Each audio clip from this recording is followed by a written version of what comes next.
베드로전서 1장입니다. 베드로전서 1장 13절 말씀부터 22절 말씀까지 제가 봉독을 해드리도록 하겠습니다. 베드로전서 1장 13절부터 22절 말씀까지가 되겠습니다. 그러므로 너희 마음의 허리를 동이고 근신하여 예수 그리스도께서 나타나실 때에 너희에게 가져다 주실 은혜를 온전히 바랄지어다. 너희가 순종하는 자식처럼 전에 알지 못할 때에 따르던 너희 사욕을 본받지 말고 오직 너희를 부르신 거룩한 이처럼 너희도 모든 행실에 거룩한 자가 되라. 기록되었으되 내가 거룩하니 너희도 거룩할지어다 하셨느니라. 외모로 보지지 않고 각 사람의 행위대로 심판하시는 이를 너희가 아버지라 부른즉 너희가 나그네로 있을 때 두려움으로 지내라. 너희가 알기령한 너희 조상이 물려준 헛된 행실에서 대속함을 받은 것은 은이라 금같이 없어질 것으로 된 것이 아니요 오직 흠없고 점없는 어린 양 같은 그리스도의 보배로운 피로 된 것이니라. 그는 창세 전부터 미리 알린 바 되신이나 이 말세에 너희를 위하여 나타내신 바 되었으니 너희는 그를 죽은 자 가운데서 살리시고 영광을 주신 하나님을 그리스도로 말미암아 믿는 자니 너희 믿음과 소망이 하나님께 있게 하셨느니라. 너희가 진리를 순종함으로 너희 영혼을 깨끗하게 하여 거짓이 없이 형제를 사랑하기에 이르렀으니 마음으로 뜨겁게 서로 사랑하라. 아멘. 하나님의 은혜와 사랑을 진심으로 감사를 드립니다. 이 시간 저희들이 주님 앞에 나와 영과 진리로 예배케 하시고 이 시간 주의 말씀을 청종할 수 있는 은혜를 베풀어 주심을 감사를 드립니다. 기록된 예언의 말씀을 읽고 듣고 지킬 행하는 자가 복이 있다 하셨으니 주여 이 시간이 우리에게 복되게 하옵소서. 마음의 문을 열어주시고 길을 여셔서 성령이 교회들에게 하시는 주의 음성을 듣게 하옵소서. 예수님 이름으로 기도하옵나이다. 아멘. 할렐루야. 아멘. 자, 옆에 있는 분들은 하나님 우리와 함께 하십니다. 인사하겠습니다. 하나님 우리와 함께 하십니다. 저쪽에 계신 분들은 그냥 고개만 갖다 가시니 하나님 오늘도 우리 예배 가운데 함께 하십니다. 할렐루야. 1992년 10월 28일 날 다미 선교회가 벌인 휴거 소동은 그야말로 한국 교회와 한국 사회에 엄청난 혼란을 가져왔습니다. 많은 사람들이 10월 28일 날 예수께서 휴거하신다는, 그러니까 재림하신다는 그 이제 잘못된 믿음을 가지고 가정을 버리고 생업을 팽개치고 온 재산을 선교회에다가 바치게 되죠. 오직 그들은 10월 28일 날 그리스도께서 재림하시게 될 것이고 자신들이 들림을 받을 것이라고 하는 확신을 가지고 그날 밤부터 모여서 정말 뜨겁게 열광적으로 기도하죠.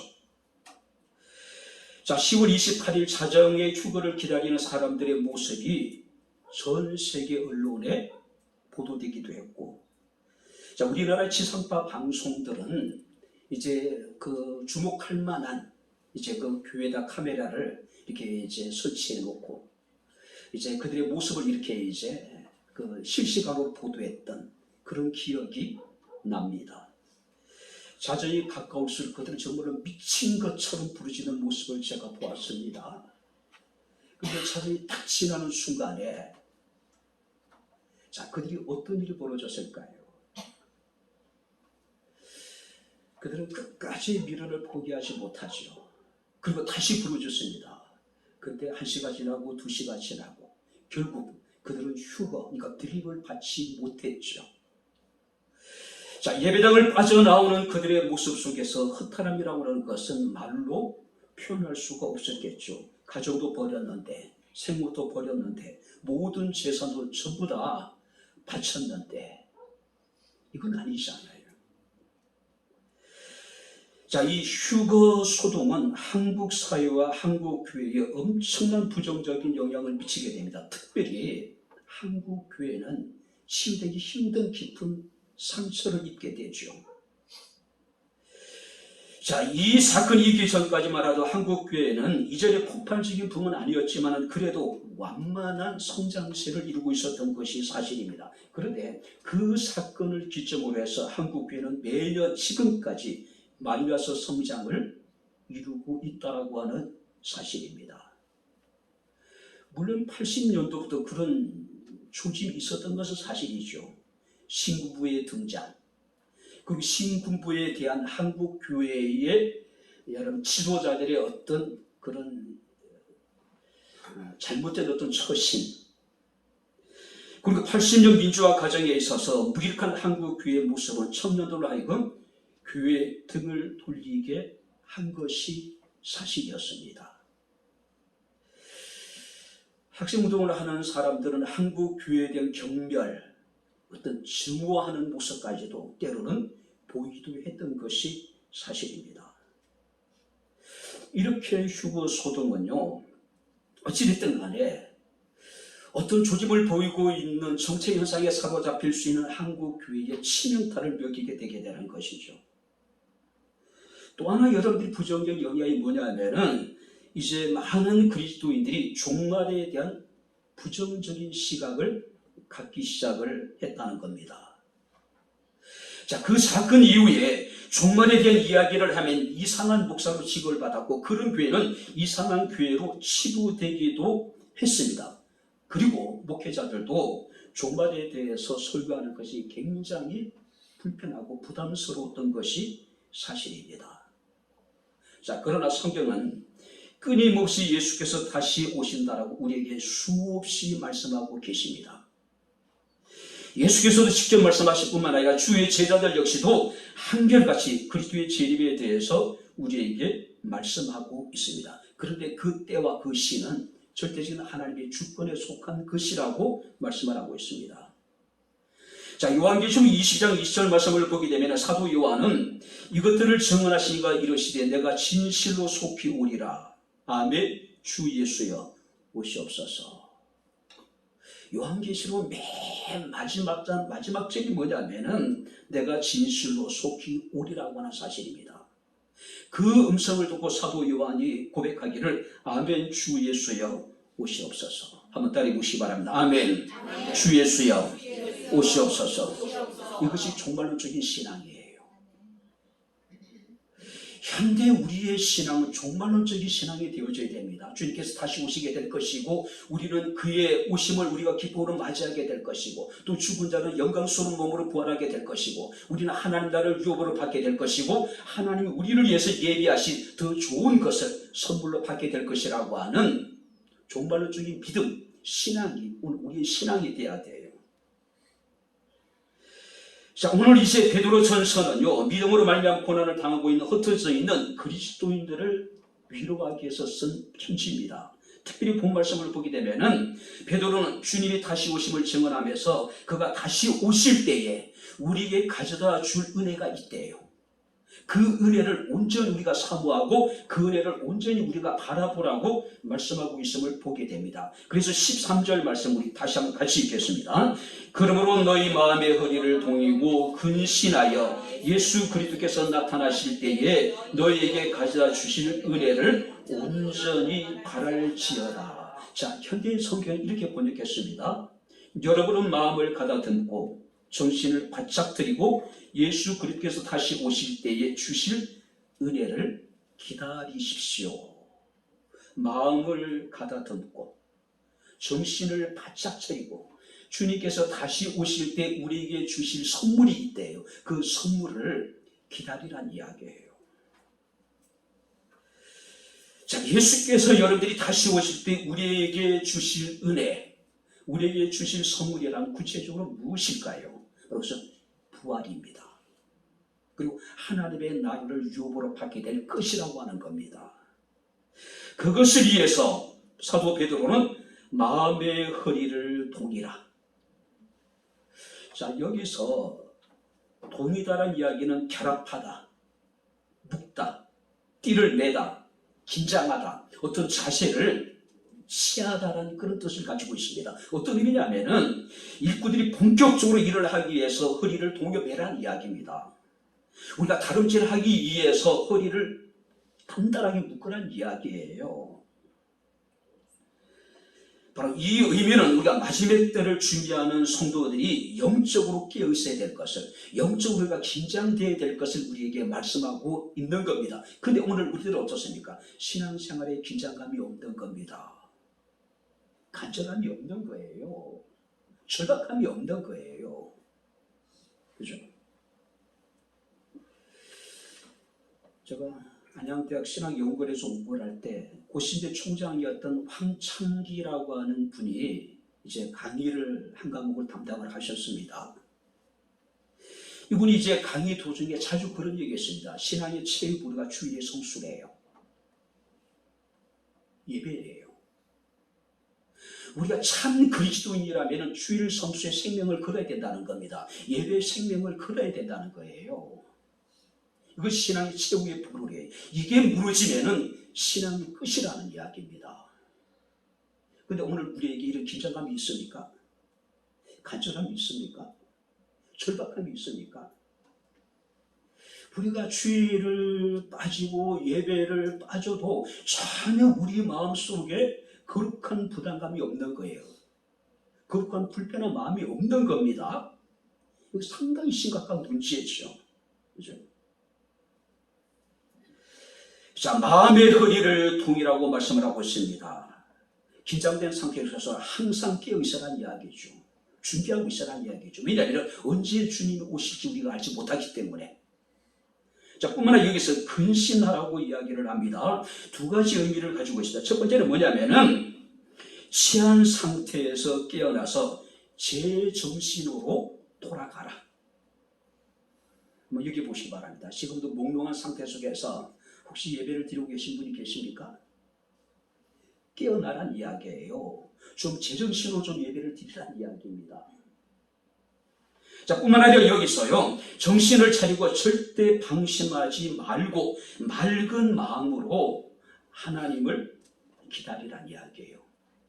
제정신, 맑은 정신. 그죠? 맑은 정신.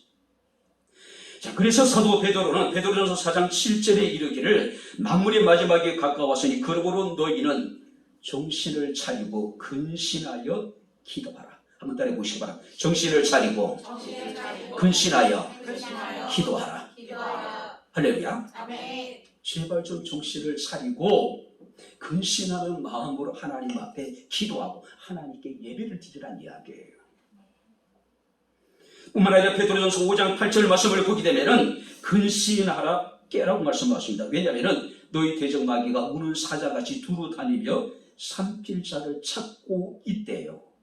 마귀의 먹잇감이 되지 않기 위해서는 깨어있으란 이야기예요. 정신을 차리란 이야기예요. 자, 그렇다면 다시 오실 주님을 기다리면서 주님이 우리에게 가져다 주신 그 은혜를 우리가 사모하는 사람들의 삶의 자세가 어떻게 될 것인가? 우리가 오늘 본 말씀을 통해서 몇 가지 살펴보면서 우리가 함께 은혜를 나누겠습니다. 자, 먼저 여러분들이 이제 14절 말씀을 같이 읽겠습니다. 너희가 순종하는 자식처럼 전에 알지 못할 때 따르던 너희의 사육을 본받지 말고 15절입니다. 오직 너희를 부르신 거룩한 이처럼 너희도 모든 행실에 거룩한 자가 되라. 너희의 사육을 따르지 말고 너희를 부르신 거룩한 이처럼 너희도 모든 행실에서 거룩한 자가 되라. 자, 여기서 거룩이라고 하는 것은 구별하다는 뜻을 가지고 있죠. 거룩이라고 하는 것은 갈라낸다는 뜻을 가지고 있습니다. 많은 것 가운데 구별하고 많은 것 가운데 갈라내는 것. 그것도 깨끗하다는 뜻을 가지고 있습니다. 더러운 것이 많이 있는데 그 가운데 깨끗한 것을 골라내듯이 하나님께서는 우리를 구별하시고 갈라내시고 우리를 깨끗하게 하셨다는 이야기예요. 한마디로 하나님에 의해서 성별되어진 것을 우리가 거룩이라고 얘기합니다. 거룩은 구별된 삶입니다. 구별된 삶이에요. 지금까지 내가 살아왔던 세상의 방식을 버리는 겁니다. 옛사람의 여러분들의 생활의 방식을 버리는 겁니다. 탐욕을 따라 살아왔던 내 삶의 방식을 여러분들이 철저하게 버리는 겁니다. 성경의 원리, 하나님 우리에게 주신 하나님의 삶의 법칙을 따라 살아가는 것이 우리가 거룩이라고 이야기를 합니다. 그래서 우리가 에베소서 4장 말씀을 보게 되면은 유혹의 욕심을 따라 썩어져가는 구습을 쫓는 옛사람을 벗어버리고 오직 심령이 새롭게 되어 하나님을 따라 의와 진리와 거룩함으로 지으심을 받은 새 사람을 입는 것, 그러니까 새 사람이 되는 것이 거룩이라는 거예요. 우리가 수십 년을 신앙생활을 하고 교회에서 어떤 절차에 따라서 내가 집사가 되고 권사가 되고 안수집사가 되고 장로가 되고 목사가 되고, 물론 그것도 중요합니다. 중요한 것은요, 아무리 내가 목사가 되었다 하더라도 내 삶이 변화되지 않는다면 우리가 그걸 거룩이라고 할 수가 없는 거예요.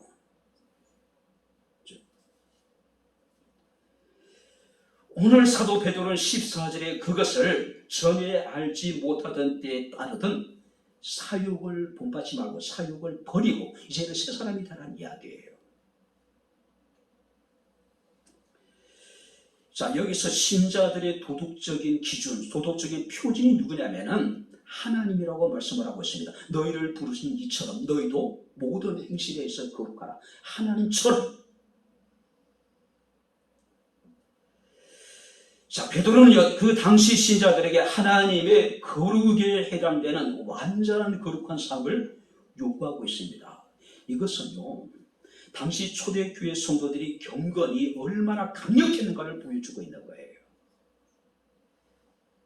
아니, 하나님의 거룩한 삶은 고사하고 괴밖에 있는 믿지 않는 사람들보다 도덕적으로 윤리적으로 깨끗하지 못한데 우리가 거룩이라고 얘기할 수 있을까요? 근데 우리가 감사한 것은 이 거룩한 자가 되라고 하는 의미는 우리 스스로는 거룩할 수 있는 능력이 있을까요? 없어요. 여기서 거룩한 자가 되라고 하는 것은 거룩함을 나타내라는 이야기예요. 무슨 얘기냐면은 우리가 19절 말씀을 보게 되면은 오직 흠없고 젖없는 어린 양 같은 그리스도의 보배로운 피로 우리가 거룩한 자가 되었으니 우리 속에 있는 하나님의 거룩함을 삶을 통해서 그것을 드러내라. 우리가 어떻게 거룩해질 수 있겠어요? 생각하고 말하고 행동하는 것들이 다 정말로 우리가 그렇게 본이 될 만한 것이 없는데, 악한데 우리가 어떻게 거룩하겠어요? 오직 예수 그리스도의 보배로운 피로 우리가 깨끗함을 받았으니, 우리가 거룩한 자가 되었으니 우리 속에 있는 하나님의 거룩함을 우리의 구체적인 삶을 통해서 드러내라. 물론 이것도 쉬운 것이 아니겠죠. 그래서 마태복음 5장 16절 말씀이니까 주님께서 말씀하십니다. 이것이 너희 빛이 사람 앞에 비치게 하여 그들로 너희 착한 행실을 보고 하늘에 계신 너희 아버지께 영광을 돌리게 하라. 너희 빛이 사람에게 비치게 하라. 여기 빛이라고 하는 것은 예수 그리스도께서 우리에게 비춰진 빛. 우리는 스스로 빛을 발하는 존재가 아니라, 발광체가 아니라 그리스도의 빛을 반사하는 반사체로서. 그죠? 자, 여기서 여러분들이 행실이라고 하는 것은 선한 것이고, 선한 행실, 선한 양심, 정결한 행위를 말합니다. 그래서 우리가 베드로전서 2장 12절 말씀 보니까 너희가 이방인 중에서 행실을 선하게 가져. 자, 여기 보세요. 너희가 안 믿는 사람들 중에서 행실을 선하게 가져. 너희를 악행한다고 비방하는 자들로 하여금 너희 선한 일을 보고 오시는 날에 하나님께 영광을 돌리게 하라고 이야기하고 있어요. 안 믿는 사람들 중에 우리의 형실을 깨끗하게 하여 우리를 악하다고 비방하는 모든 자들로 하여금 우리의 선한 행실을 보고 바로 하나님께 영광을 돌리게 하라. 뿐만 아니라 베드로전서 3장 16절 말씀 보니까 선한 양심을 가져라. 이는 그리스도 안에 있는 너희의 선행을 욕하는 자들로 그 비방하는 일에 부끄러움을 당하게 하라. 우리를 욕하는 사람들에게 우리가 선한 양심을 가지고 우리가 선을 행함으로 인해서 오히려 우리를 비방하는 자들을 부끄럽게 만들어라는 이야기예요. 같이 이마에 핏대를 세우고 거짓말로 싸우지 말고, 그죠? 그리고 베드로전서 3장 2절 말씀 보니까 너희의 두려워하며 정결한 행실을 보여라. 자, 베드로가 반복해서 우리에게 이야기를 너희는 이방인 중에 선한 행실을 가지고 선한 양심을 가지고 정결한 행실을 보여서 너희를 비방하는 사람들로 오히려 부끄러움을 당하게 하라. 부끄러움을 당하게 하라. 바쁘게 온 세상을 돌아다니면서 그리스도인의 성공하는 법이라고 하는 바로 여러분들이 법을 가르치는 인기 강사가 있었습니다. 성공하는 그리스도인들의 법, 그러니까 그 그리스도인의 성공하는 법, 가는 곳마다 수많은 사람들이 모여서 열광하고 환영하고, 그죠? 그야말로 시간마다 즐거움이 가득하고 감동이 넘치고, 근데 그가 죽었어요. 자, 하늘나라 갔더니 그를 알아보는 많은 성도들이 그에게 모였답니다. 그래서 그는 하루에 한 번씩 천국 이곳저곳을 돌아다니면서 성도들을 모아놓고 강의를 하게 됩니다. 그러니까 천국에서 인기가 굉장히 좋았나 봐요. 그 소문이 예수님께까지 들립니다. 하루는 그가 강의를 하는데 예수님 맨 앞자리에 앉아있는 모습을 보았다. 자, 예수님 그 강사의 이야기에 아주 집중을 합니다. 그리고 메모지에다가 깨알같이 메모도 막 쓰시는 거예요. 이 강사가 강의를 마치고 난 다음에 주님께 달려갔습니다. 예수님, 도대체 뭘 그리 적고 계십니까? 주님께서 하신 모든 말씀을 내가 전했을 뿐인데 뭘 그렇게 깨알같이 적고 계시냐고. 근데 예수께서 눈을 크게 뜨고 반문하셨다 그래요. 그래? 나는 전부 처음 듣는 이야기들인데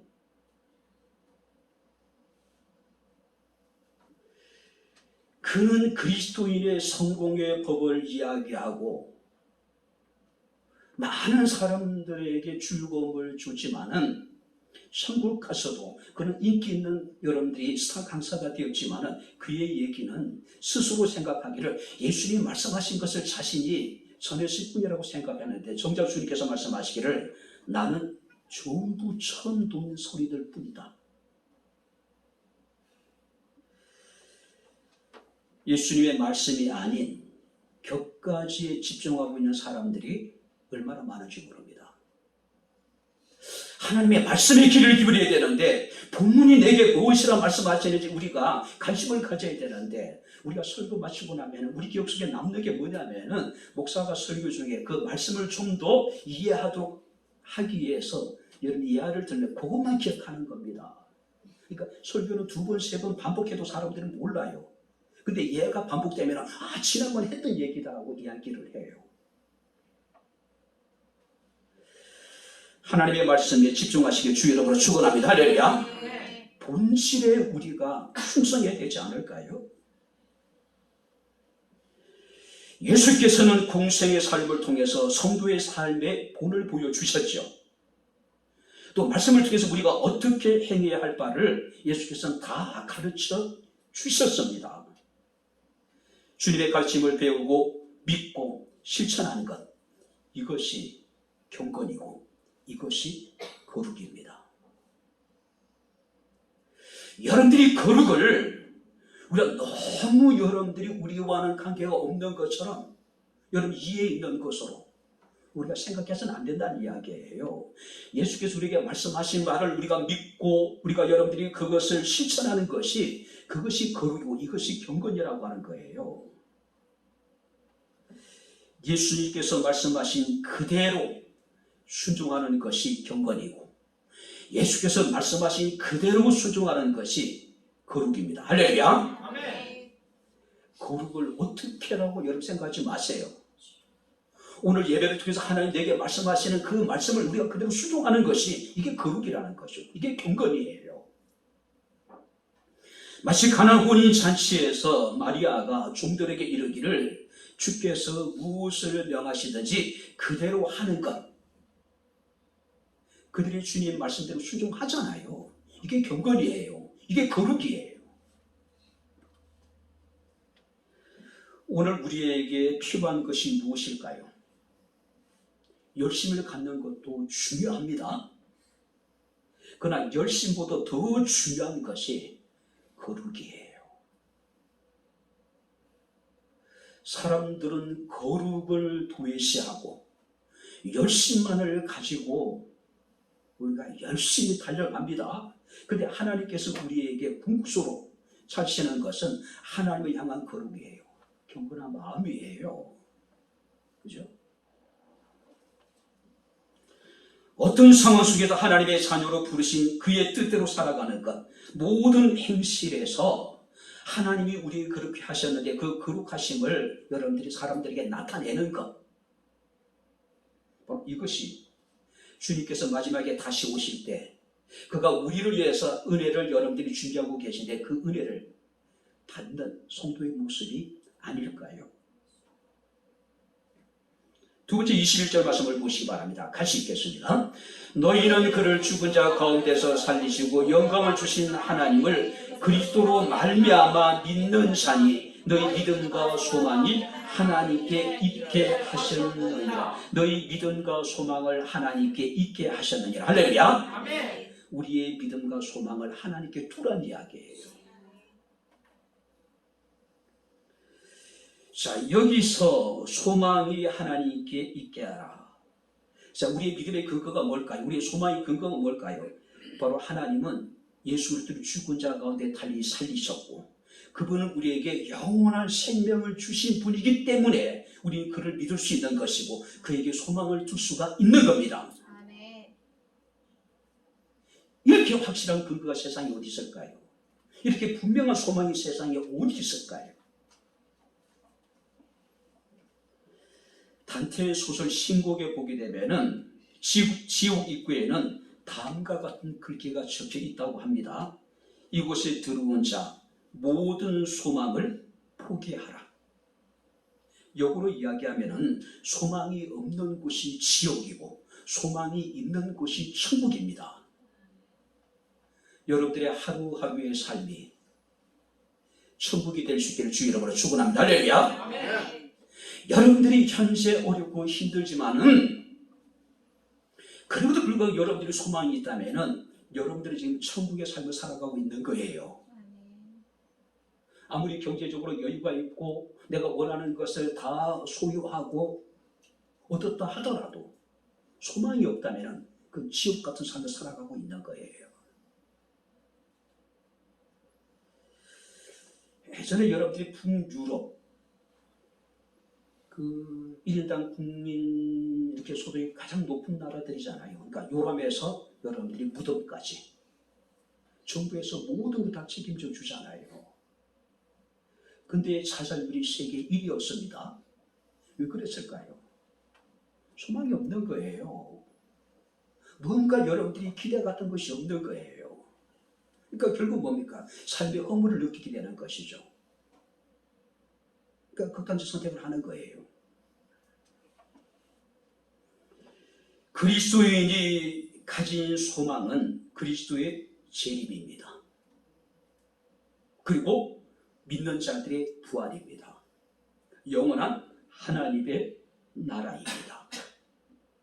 이런 소망이 있었기 때문에 초대교회 수많은 그리스도인들이 엄청난 핍박과 환난 속에서도 자신들의 믿음을 지켜나갈 수 있었던 것이죠. 예전에 제가 몇 번 그런 이야기를 들었던 기억이 납니다. 한 젊은 그리스도인이 3, 4살짜리 어린아이와 함께 감옥에 갇히게 됩니다. 그리고 원형극장 가운데 끌려 나오게 돼요. 왜 그럴까요? 사자밥이 되게 하기 위해서. 굶주린 사자가 우리 안에서 울부짖습니다. 그 사자의 울부짖음에 어린아이는 두려움을 느낄 수밖에 없죠. 무서울 수밖에 없죠. 사자 우리의 문이 열리고 사자가 손잡같이 그 모녀를 향해서 달려옵니다. 어린 딸이 엄마 품에 안면서 무서워. 그때 그 경건한 그 젊은 여인은 어린아이를 품고 아이에게 이런 이야기합니다. 얘야, 조금만 참아라. 조금만 참으래요. 날카로운 사자 이빨에 발톱에 온몸이 찢겨지게 될 것이고 뼈도 남지 않고 다 철저하게 여러분들이 잡아먹히게 되겠죠. 죽게 되겠죠. 그럼에도 불구하고 조금만 참아라. 그들에게 소망이 있었습니다. 다시 하나님께서 자신들을 부활시킬 것이고 하나님이 영원한 하나님이라는 유업으로 주실 것이고 그리고 하나님이 준비하신 선물을 그가 받을 것에 대한 소망이에요. 믿음이 있었기 때문에 그래요. 우리가 이 소망이라고 하는 것은 1장 3절 4절에 나타나 있는 이 소망은 산소망입니다. 썩지 않고 더럽지 않고 쇠하지 않는 산소망, 하늘에 있는 소망이랍니다. 하늘에 있는 소망이에요. 세상의 소망은 다 변합니다. 그러나 하늘에 있는 우리가 간직하고 있는 소망은 썩지 않고 더럽히지 않고 쇠하지 않는 살아있는 소망이라는 거죠. 죽은 소망과는 다르다는 것이죠. 바로 그리스도의 여러분들이 부활을 통해서 하나님 우리에게 소망을 주셨습니다. 그리고 여러분들이 우리가 죽은 자 가운데 다시 살리는 하나님은 마지막 날 우리를 다시 살리실 뿐만 아니라 우리의 영원한 생명을 주실 것을 우리가 믿기 때문에 우리는 하나님을 믿을 수 있는 것이고 하나님께 소망을 둘 수가 있는 것이죠. 요한복음 11장 25절 26절 말씀을 보게 되면 나는 부활이요 생명이니 나를 믿는 자는 죽어도 살겠고 무릇 살아서 나를 믿는 자는 영원히 죽지 아니하리니 이것을 내가 믿느냐. 예수님은 부활이요 생명입니다. 할렐루야. 아멘. 예수님을 믿는 자는 죽어도 살겠고 무릇 살아서 주님을 믿는 자는 영원히 죽지 아니합니다. 할렐루야. 아멘. 이것을 믿습니까? 아멘. 이게 믿음이에요. 이게 믿음이에요. 그래도 우리가 진정을 믿고 소망해야 될 대상이 누구인지를 정확하게 말씀하고 있습니다. 바로 예수를 죽은 자 가운데 다시 살리신 하나님. 우리에게 영원한 생명을 주신 그 하나님이 우리의 믿음의 대상이시고 그 하나님이 우리가 가져야 될 소망이라는 것이죠. 여러분들은 무엇을 믿고 있습니까? 여러분들은 무엇의 소망을 두고 있습니까? 히브리서 11장 말씀을 보게 되면 많은 믿음의 선지들의 삶의 소망이 무엇입니까? 더 나은 본향을 사모했습니다. 그건 하늘에 있는 것이래요. 하나님의 나라를 소망했대요. 더 좋은 부활을 그들은 소망했대요. 그래 더 좋은 부활을 얻기 위하여 심한 고문을 받되 구차하게 풀려나기를 원하지 않았대요. 그리고 그들은 하나님이 그들을 예비하신 더 좋은 것, 더 좋은 것. 히브리서 11장의 믿음의 선진들의 소망은 뭐냐면 더 나은 것, 더 좋은 것, 더 좋은 것. 여기 보세요. 하나님은 우리가 무엇을 생각하든 우리가 무엇을 상상하든 우리가 무엇을 기대하든 하나님은 그 이상입니다. 할렐루야. 아멘. 그 이상이에요. 우리가 생각하는 것 이상, 우리가 상상하는 것 이상, 우리가 기대하는 것 이상 하나님은 항상 우리 그 이상이에요. 오늘 오직 하나님을 믿고 하나님께 소망을 둘 수 있는 이런 사람들에게 하나님은 주께서 다시 오실 때에 그들을 위해서 은혜를 베풀어 주시겠답니다. 그들에게 특별한 선물을 주시겠대요.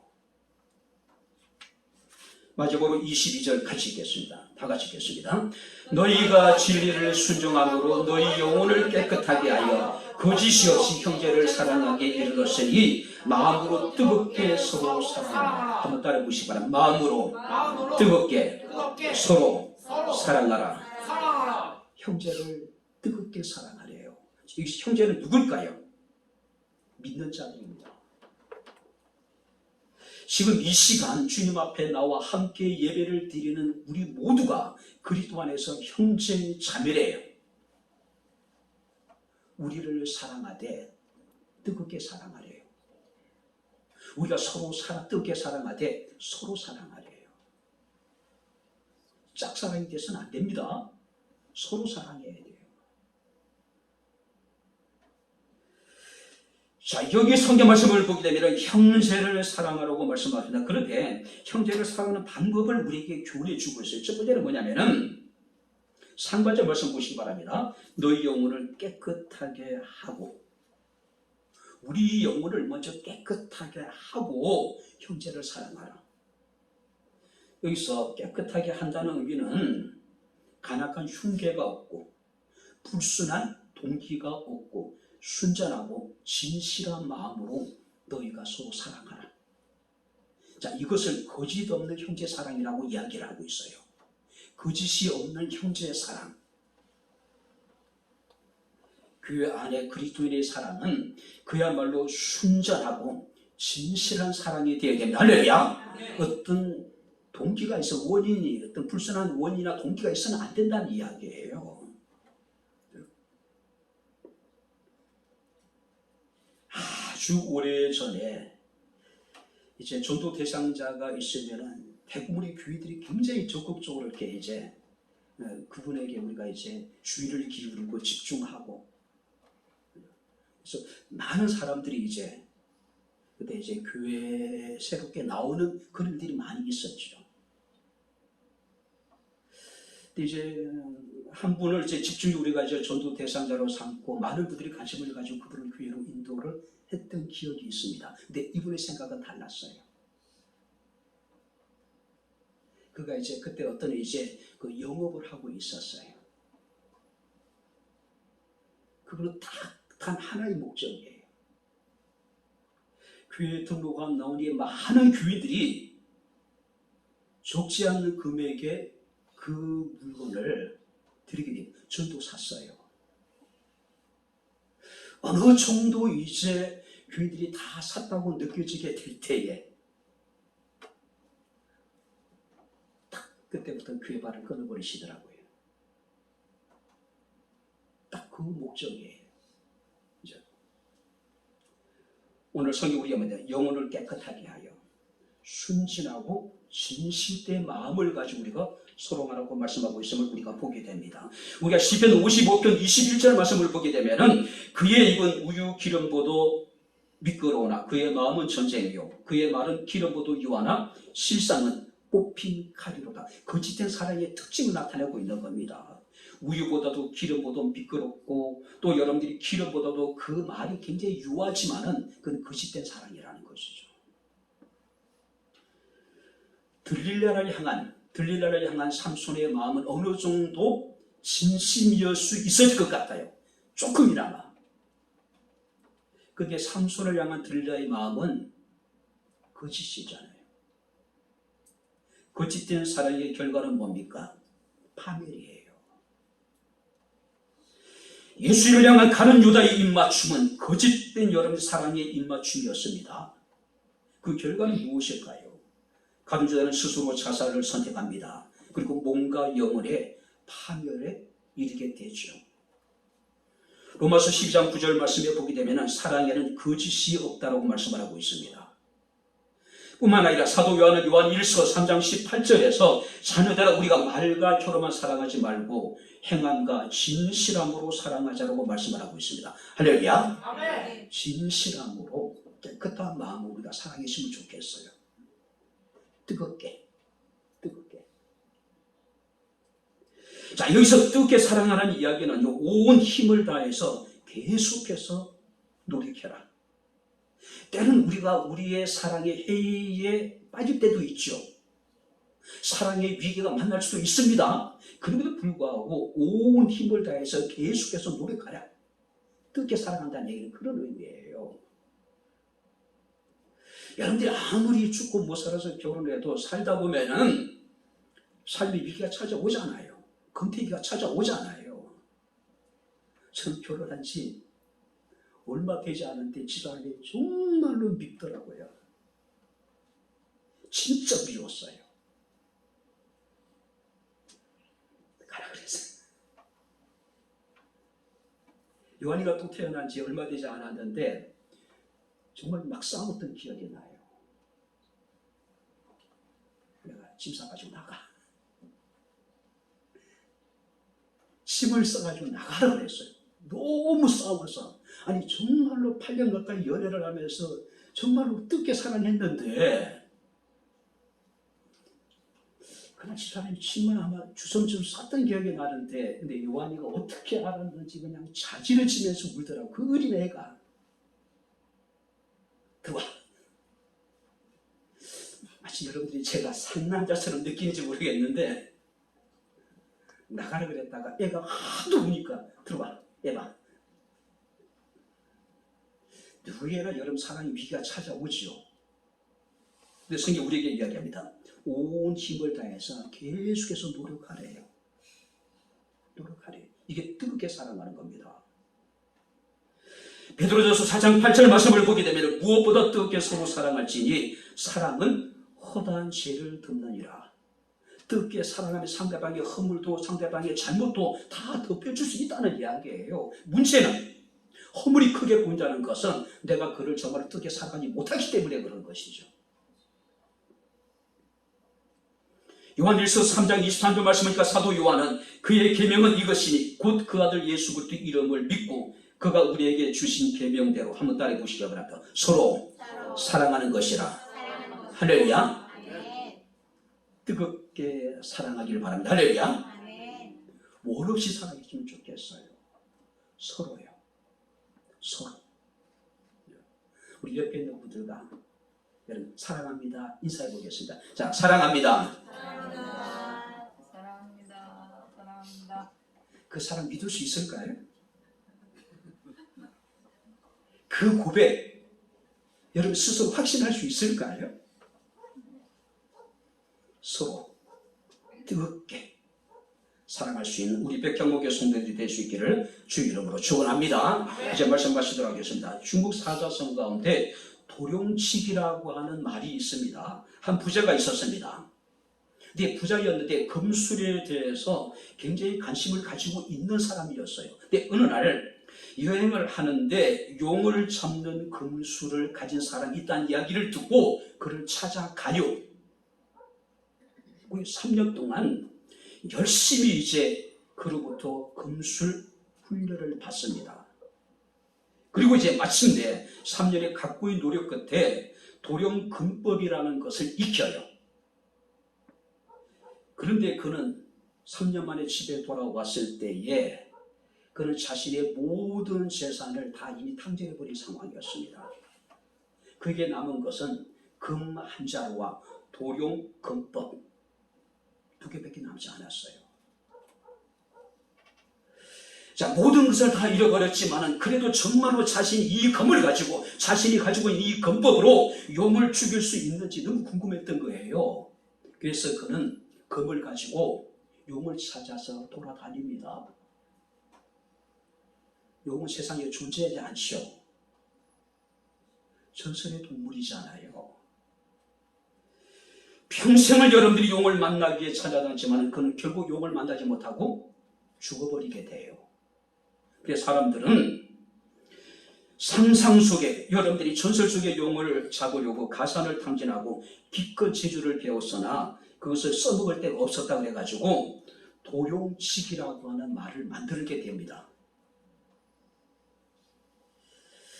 모든 것을 포기해가면서 열심히 내가 무엇인가를 배우고 무엇인가를 하고 무엇인가를 얻은 것 같은데 마지막에 그것이 아무 쓸데없는 것이라면 이게 도룡식이잖아요. 근데 의외로 그런 사람들이 많아요. 세상에 썩어질 것, 사라질 것, 언젠가는 나를 떠날 수밖에 없는 것들에 우리가 목을 베고 그걸 쫓아다니는 겁니다. 근데 마지막 날 그것이 하나님 앞에 무슨 의미가 있을까요? 아무런 의미가 없는 것들이라는 거죠. 사라질 것들의 시간과 마음과 열정을 우리가 빼앗기지 말고 오직 주님께서 이 땅에 다시 오실 때 우리를 위해서 예비하신 하나님 은혜를 사모할 수 있는 우리가 되어줬으면 좋겠습니다. 그 은혜는 어떤 은혜일까요? 영광스러운 몸으로가 변화될 것이고 하나님 나라를 유업으로 받게 될 것이고 하나님 우리를 위해서 특별히 예비하신 더 좋은 선물을 우리가 받아 누리게 될 것이라고 하는 겁니다. 거룩한 행실로 하나님의 거룩을 나타내고 오직 하나님을 믿고 하나님께 소망을 두고 뜨겁게 서로 사랑할 수 있는 우리 백향목회 성도들이 다 될 수 있기를 주님 이름으로 축원합니다. 기도하겠습니다. 좋으신 아버지 하나님 은혜와 사랑을 진심으로 감사합니다.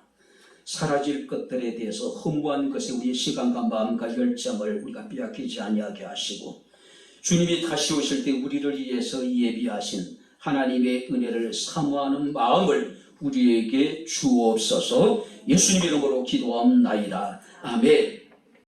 이제는 우리 주 예수 그리스도의 은혜와 하나님의 크신 사랑과 성령님의 교통 교제의 제 충만 역사 인도하시니 주님이 다시 오실 때에 주께서 우리에게 베푸실 은혜를 바라보는 주의 사랑하는 모든 성도들 머리머리 위에 저들의 가정과 직장과 사업장과 이 교회와 이 나라 이 민족 위에 지금부터 영원토록 함께 있을지어다. 아멘.